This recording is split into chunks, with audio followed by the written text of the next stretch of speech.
Hey guys, in this quick tutorial, I'm going to show you how to get coins or gems in Level Up Fitness. If you find this video helpful, please consider to like this video and subscribe to my channel. In saying that, let's just jump straight into the video. Alright, so what we need to do is open up a Level Up Fitness app.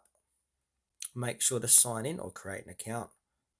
Alright, so you can earn in-game currencies such as coins and gems through various activities. So one of them is by completing daily tasks, which you can view on the bottom left-hand corner of the home screen here.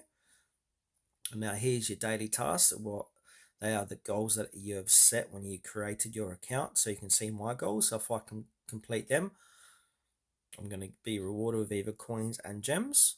Another way you can get coins and gems is through epic dungeons. So by participating in dungeon challenges offers opportunity to earn these currencies.